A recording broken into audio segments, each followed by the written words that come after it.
I'm David Remnick, host of the New Yorker Radio Hour. There's nothing like finding a story you can really sink into that lets you tune out the noise and focus on what matters. In print or here on the podcast, The New Yorker brings you thoughtfulness and depth and even humor that you can't find anywhere else. So please join me every week for the New Yorker Radio Hour, wherever you listen to podcasts.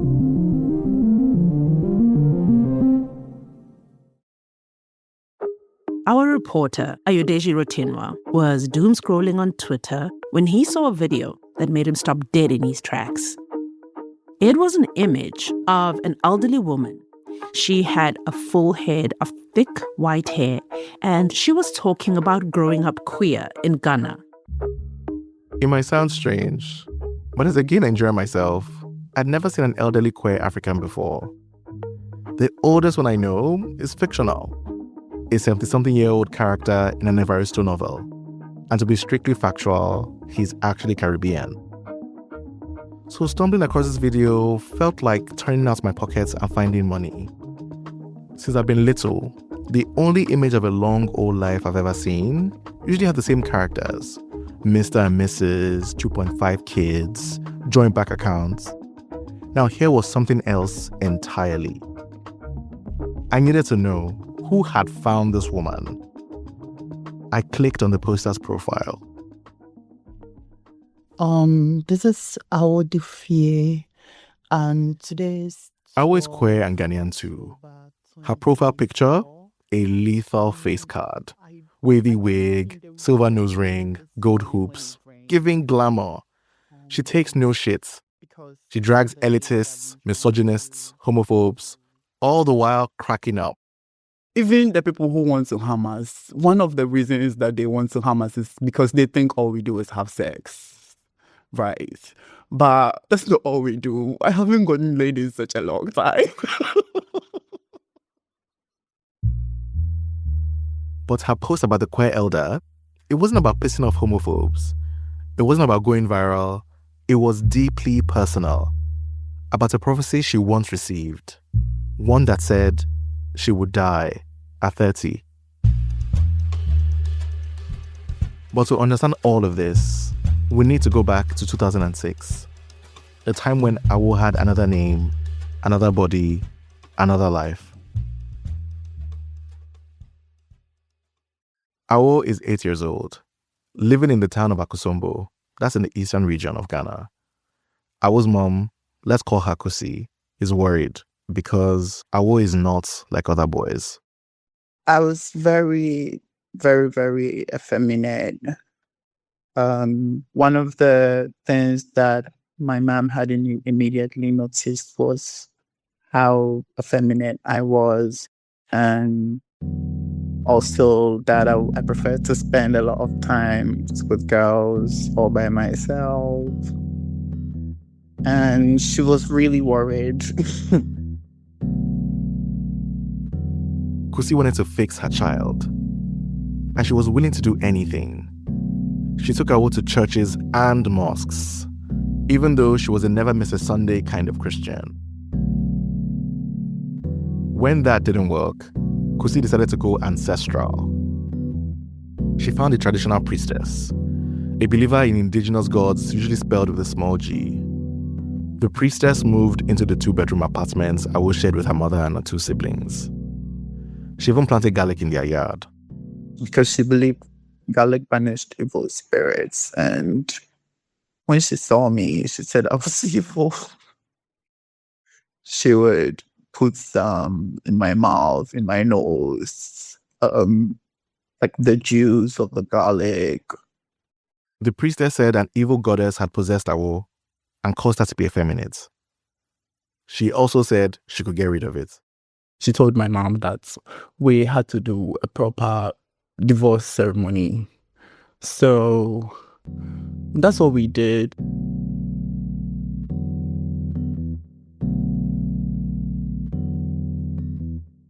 The ceremony had to happen in the Atlantic Ocean on Awo's 9th birthday. Kusi put Awo in a white shirt dress. The priestess packed her ritual essentials, an eagle's wing, candles, and anointing oils. They drove 3.5 hours to the beach. When they arrived, it was nearly midnight. We went into the sea and like a very piercing cold because she puts like my entire body into the sea and I couldn't breathe. It felt like I was being drowned. Awo tried to resist, but the priestess plunged her in and out of the water. I held on to her legs and like we both fell and I ran back out to the shore. And then my mommy brought me home.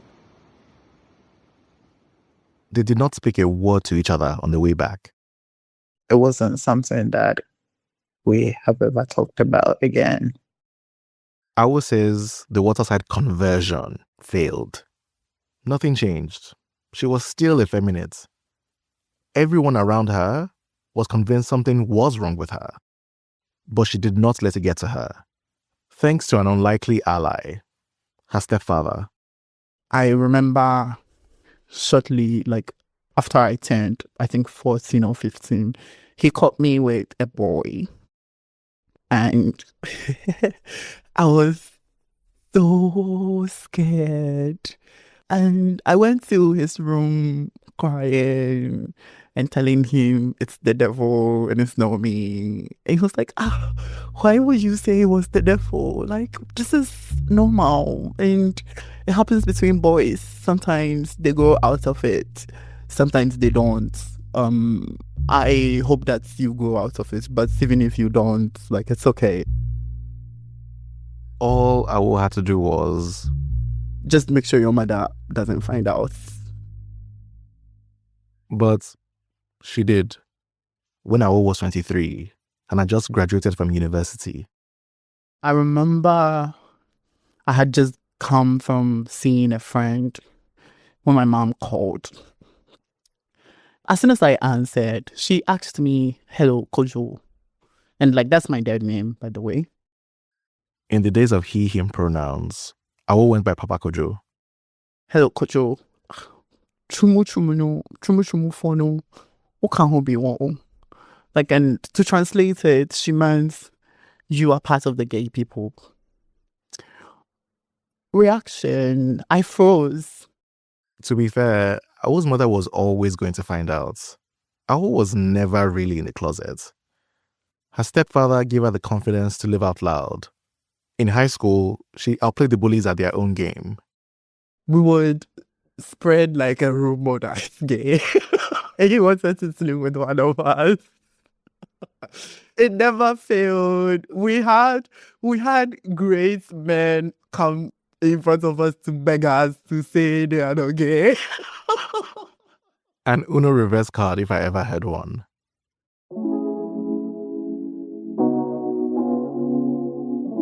At university, Awo hosted classes about queer rights on Twitter and WhatsApp. She identified as queer, but only online. She thought she was safe there. She had blocked all her family members on all the apps. But her sister found a way. She followed her through an anonymous account. That's how she found out. She went straight to tell their mom. You know, Michelle Obama likes to say when they go low, we go high. But that's not the same for her. So if she wants to go low and you go lower, she goes like even lower. I just wasn't expecting her to go that far. Kusi cut Awo's allowance, her medical insurance, and took back her laptop. She even demanded that Awo hand over her university diploma. Awo was never to return home. But what left a mark wasn't what Kusi did. It was what she said. When you die by 30, I will come for your body and bury you. Yeah. Awo said that her mom had bought into misinformation that gay people don't live long, not beyond 30 anyway, mostly because of HIV and AIDS.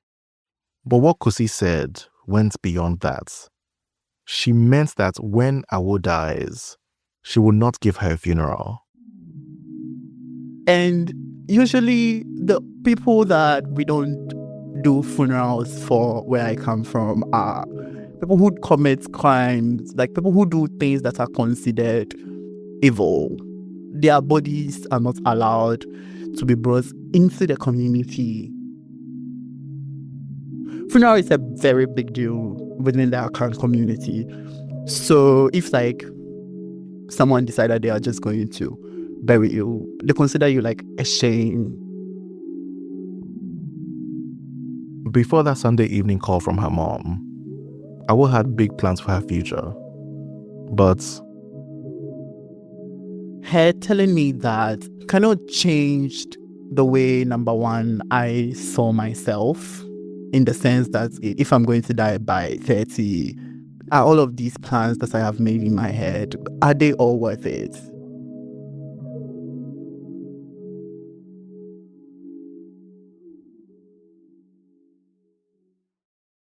Awo and Kusi have not spoken in 6 years.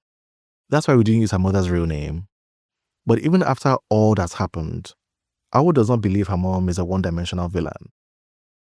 The way Awo explains it, her mom was just trying to be a good Christian parent, the only way she knew how. There had been good times, like when her mom taught her about music and blasted it through the speakers on the weekends. High Life, Foria Ponsa, Amache Dede, opera, Luciano Pavarotti, R&B, Roberta Flack. Times Awo may never have again. Just 3 weeks after Kusi made her death prophecy, Awo felt like it was coming true. She got COVID, like really bad. It felt like punishment for like being queer. Awo was coughing up blood. She was hospitalized for days. She thought, this is the end. I wrote letters to like my family and the people that I cared about, that if I die, this is why, and it's because of my own stubbornness. Long story short, Awo did not die. But when she recovered, she had to come to terms with her new status: disowned, homeless, very poor. For months, she barely scraped by. Then came a big break in the big city. Awo got a job in Accra as a researcher for a pharmaceutical company. After settling into a new life in Accra, Awo started volunteering at an NGO dedicated to queer rights. Things seemed to be going very well until the Ghanaian Parliament introduced a new bill, the so-called Human Sexual Rights and Family Values Bill. Welcome back to The Pulse, to this controversial conversation. Now, a group of lawmakers have introduced a draft bill to Parliament to criminalize same-sex activities in the country. The MPs, as part of the bill... What kind of same-sex activities? So let's say Rihanna comes on in the club and two men start grinding each other. That's PDA and could land you with a 1-year jail sentence. Or maybe you're on Netflix and chilling with your person. Same-sex intercourse, 3 to 5 years. Say you posted a rainbow flag promoting LGBT activities, 10 years. Amnesty International said the bill would stir up hatred. They were right. It's a very disturbing video, and it is showing a number of men attacking a man they allegedly believe is gay. He was Part of Awo's job at the NGO included monitoring the news for these kinds of violent attacks. Sometimes she sat with the victims, hearing horrific accounts of their past experiences. I realized that I was getting depressed. The stories were exhausting, and it looked as if the further the anti-LGBT bill progressed, the worse the stories got. Awo lived in constant fear, day in and day out, of being found out, of being punished. It all felt so bleak. For Awo, the death prophecy still loomed in her mind. She needed a distraction from all the noise, to focus on something positive. Where were the stories of hope, of joy, of survival? A different form of activism where I didn't have to focus on abuse. It also came from like very personal motivation of like trying to tell myself that I won't die, I will live alone.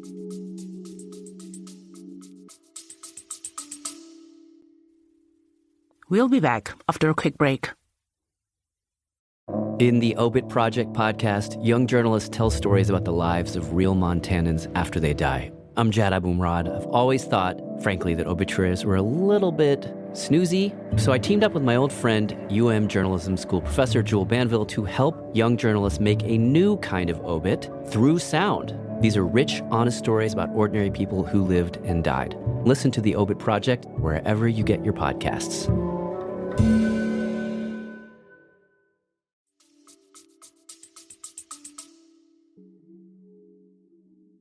Just before midnight on New Year's Eve, as the world was welcoming 2023, Awo had an idea.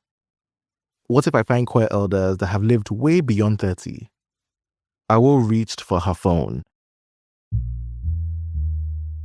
I tweeted that I wanted to do more documenting history, documenting kinship, and I wanted to talk to very old people, older queer people. She went back to bed, not expecting much. Then a DM came in. The sender knew a woman, her great-grand-aunt, who might fit the bill. So Awo made her way to Garu, a town in northern Ghana, not far from the Burkina Faso border. She was nervous. So before I left, like everybody I talked to would tell me, hey, are you sure? Are you sure? As in, was Awo sure about heading into a conflict zone? There had been clashes, casualties, and curfews.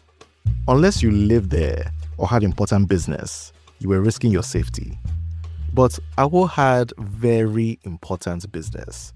She was going to meet a queer elder for the first time. Maybe this would be very important for me, and the life that I would like for myself. It just felt like if somebody was trans and that old, then like I would love to hear whatever they had to say. 30 hours of travel later, via buses or motorbike, squeezed into a 4-seater taxi with 9 other people, Awo finally arrives. It is a huge family compound with several thatched mud huts in a circle. Awo is welcomed in, but she still has more hoops to jump through. She's cross-examined by the elders' caretakers. They have many questions for her. Is she a journalist, planning to sensationalize the story? Will she stop the interview when asked? And please, no cameras. Awo is not disappointed. Instead, she's moved. I don't come across a lot of queer people and their family are going through like all of these things to make sure they are protected. She came out and the first thing she did was she put on lip gloss. She had like lip gloss on, but she still added more lip gloss. And I thought that was so comfy. The elder takes a seat in the courtyard next to Awo. The caretakers stay close, almost like she's royalty. A child fans her feet. A carer wipes sweat off her back.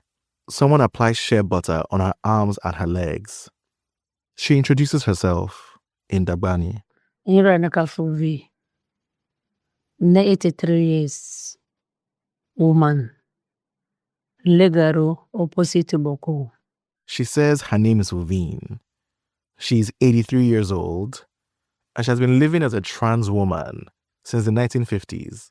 I think for me, I just wasn't expecting her to look normal because of the pictures of trans people that I have seen, especially if they haven't like medically transitioned. She looked like a woman. She was a woman. I don't want to say like a woman because she was a woman. She completely passed. She was so moisturized, and she asked me why I was staring at her so much because I was staring and like I couldn't say anything. Just imagine it. There's this whole anti-queer bill brewing, people telling you it's not in your culture. And here is this 83-year-old trans woman right before your eyes. Mind you, Fuvin grew up at a time where being queer was illegal. In her time, there was a British colonial era law banning same-sex activities. It's actually still part of Ghana's laws. Another Mahaloloka, young lady, Ngwero Kebala, Nehesti Cho. Fuvin says that growing up, she was very beautiful. So beautiful that people came to ask for her hand in marriage, not knowing that she was born a boy. But her father was very protective. He refused all suitors. He did not trust the men's intentions. He saw Fuvin as special, almost like a good luck charm. So did the rest of her family and her wider community. I asked Awo how hearing this felt.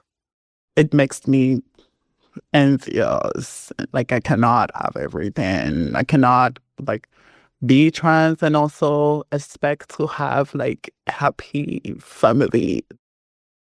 Before meeting Fuvin, Awo questioned her gender identity all the time. She knew she didn't have a masculine bone in her body, but she could only go as far as she/her pronouns. She didn't feel brave enough to transition physically. But then there's Fuvin, someone outwardly trans for over half a century. That made Awo wonder. Why have I been so afraid? Why have I been living in so much fear of like what I could be, of like what people would say, of losing friends? I don't want to be a cis man at 40 years and have regrets because like I was so too scared of what everybody was going to think. I think I pretty much started my transition after I went to talk to Fuvin. Fuvin lived a full life. She fell in love in 1956 with a member of Louis Armstrong's band who was on tour in Accra at the time. Eventually, she moved to be with him in the US. But there was some loss too. The relationship did not work out. She found living in the US too difficult, so she moved back to Ghana 18 years later. By then, Ghana had become way more homophobic. But the love and protection of her family never changed. Here was a past Awo had never seen. A history she never thought possible. If Fuvin could have a full life, maybe Awo could too. And I think I just want to live. I just want to live and be surrounded by like my friends. And I want to grow flowers, very different colors. On the long journey back to Accra, for the first time in a very long time, Awo is contemplating her life, not her death. I don't want to be a billionaire. I want to be a baby girl with my farm. And I want a lot of land. I want to build like very cute houses. And I want to have chickens and goats. It will be Awo's birthday in a few months. She's turning 30.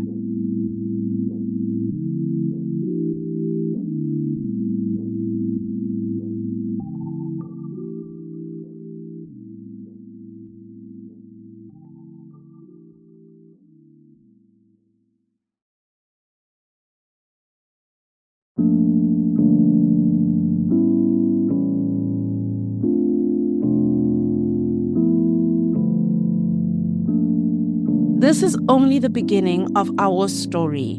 What you've just heard is the first episode of a new series from openDemocracy. In the episodes to come, we'll follow Awo as she searches for other elders and the proof she needs to dismantle the prophecy. A quest that unfolds even as the anti-LGBTI bill looms in Ghana. You Will Die at 30 is a collaborative production between openDemocracy and Radio Workshop. It was written, produced, and reported by Awo Dufie. This episode was edited by me, Lesedi Mokgwatle, with assistance from Darshan Moodley, Bethel Hapte, Axel Kakutier, and Priscilla Alabi. A special thanks to Awo Dufie Fofia and to Ebenezer Piga, Tiffany Solbird, and Pfizer, in loving memory of Shakia Ya Asentewaba. Gratitude to Daniel Alacorn, Ariana Lee, and Patricia Sulbaran. Thanks to Anya Nilsson, Jill Achineku, and Margaret Coker. Research assistant Nyamaye Akumiya, and special thanks to our sensitivity reader, Brian Pelot. Original music by Kamani Sambu at Edible Audio in Cape Town. Sound engineering by Joe Jackson and Mike Greyfelt. Joe Jackson is our managing producer. Mike Greyfelt is our executive producer. Vuyo Lidzeke is our executive director. Thanks to PMF Recording Studio in Accra, where we recorded narration. This episode and the work of Radio Workshop would not be possible without support from Fondation Chanel, Ford Foundation, Luminate, and Stephen Hendrickson. We can only tell these important stories because of your support. You can make a donation at radioworkshop.org.